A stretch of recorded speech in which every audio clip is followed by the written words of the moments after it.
We are back on Morning Line. Dr. Calvin Smith is with us from Meharry Medical College, an excellent source on a wide range of subjects, especially COVID, which we're talking about. Just the latest. If you have any questions along the lines, I'm going to go ahead and get my second booster based on your recommendation this week because I do qualify. And I asked him during the break, do you have a little bit of a reaction to it? You know, I have the antibodies. You get the COVID shot maybe. And some people I've heard maybe sometimes have a bit of a reaction, feel a little run down for a day like you do sometimes after the flu shot. But you said your arm was hardly anything. Yeah, it was only really, Nick, after the second dose of the first. Yeah, that's the one that got me. That's the one that got me. Me too. But for the subsequent boosters, I only felt like just a little injection soreness, and have been good to go.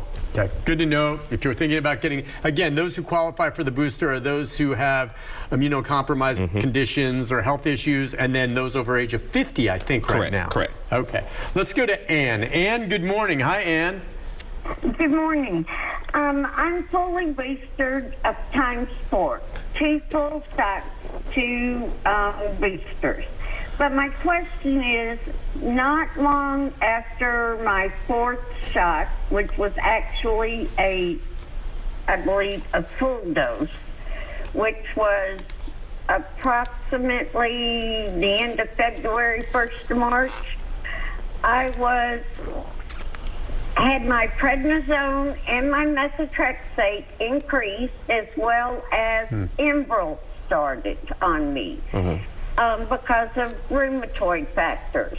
And my question is, should I be concerned that the immunity I would have received from that 4th booster shot be decreased because of all the immunocompromised medicine that was increased in my system? I'm new to the Enbrel. I'm not sure exactly how it's going to affect my system. And I've been on the methotrexate for approximately 9 months. And I've been on prednisone off and on for 25 years. So I'm relatively familiar with how that works. What do you think then? She's taking these other meds. Could that compromise the effectiveness of the vaccine? So my gut thought on that is no. It shouldn't compromise that. Now, all those medications she listed are medications that can affect your immune system and require you to get frequent checks about things like TB, for instance. But the mechanism that makes the vaccines effective is a little bit different as far as like IgG and IgM is concerned. I'm sure she's being followed by a good doctor who's monitoring her levels of immunity in terms of like titers and things like that. But from everything that I can see, it's people like Ann, and I remember Ann calling in. Oh yeah, when Ann knows her stuff. Yeah, people like her are the ones that benefit the most from not only her being vaccinated, but from us around being vaccinated to protect her. I don't know. I wouldn't know Ann if I saw her in the street, for instance, right? Right. So. You know, it's good for me to be vaccinated just in case I run into Ann. You know what I mean? That's the way I think about things. But to get to her point about it, I would imagine that the vaccines would still be effective for her. But that's a great question for her rheumatologist for them to talk about, you know, what additional precautions she might need to take and whether she might qualify. Now, she would be somebody I would think that would qualify every single time there's a booster available to get. But I think that the way that everything works, she should still be protected. Okay, and again, I'm so glad you mentioned that. Getting a booster or a vaccine is not just about you. It's also about protecting others around you, because if you were an asymptomatic, can you be an asymptomatic carrier even if you've been boosted? Yeah. You could. You could. So you could still spread it, but the idea is the vaccine would protect you and make it less likely that you would spread, because the reason I don't want to get it and not know it is I don't want to come around, as you said, someone like Ann or someone else who, if they caught it from me, my grandmother, my parents, they would die. My parents would not survive if they got COVID. Yeah. And so you're protecting others, not just yourself. It's not just about you, right? Yeah. All right, let's go to Michael, I think next on line 2. Hi, Michael, good morning. Yes, sir. Hey, Mike, go ahead. Okay, I got a quick question, Nick, and I love your show. And I was just wondering, when I was in elementary school, when I first started in 1971, we went and got a polio shot, a measles shots, and everything else, and I haven't had a booster since then, and I haven't had polio, thank God, or the measles. But are we just going to treat the symptoms and not try to find a cure for all this stuff going on? Or Oh, what do you okay. think? Well, yeah, I remember the polio vaccine, wasn't it, at some point, eventually it was oral. Yeah. I still remember as a child, just like you came in a little tube and it was purple. Yeah. And it tasted sweet, and I swallowed it. Now, the reason is treating it or whatever. I guess the idea, though, why polio, you didn't need to get updates, is because we've wiped it out largely. You're not going to catch it from anyone. Thanks to the polio vaccine. Is that what happens then? It's here? a little bit of that. We pretty much eradicated polio. That's a great medical success story. Yeah, good example. The measles and rubella and the rubeola, German measles, that MMR shot that people get has a pretty long-lasting immunity. Those viruses react a little differently than coronavirus and then the flu virus, and so they don't really make a lot of adjustments to things out and about in the community. You know, if you get what I'm saying, like they don't make a lot of adjustments to vaccines and to treatments.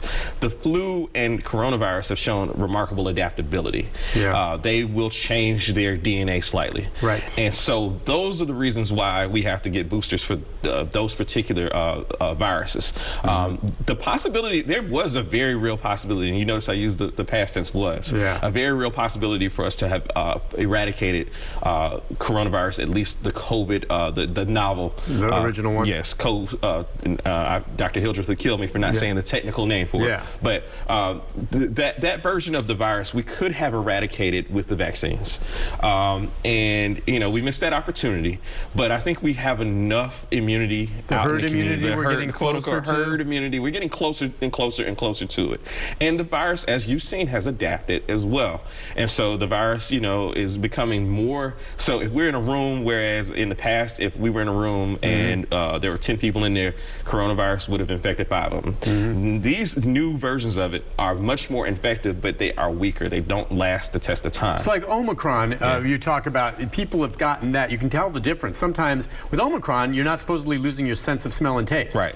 The older ones you do. And so if you lose your sense of smell and taste, you're getting one of the older strains. Right. I think the big fear that I have when I think about this moving forward, and Omicron, I don't know if there's others surfacing here and there that we've seen, is that all of a sudden another mutation of COVID comes along that is far more contagious even than it is, and is more deadly. Omicron, as you said, maybe spreads easier, but it's not as dangerous. And so what are the prospects of that developing? We don't know. And that's the whole thing about COVID, if you can circle all the way back.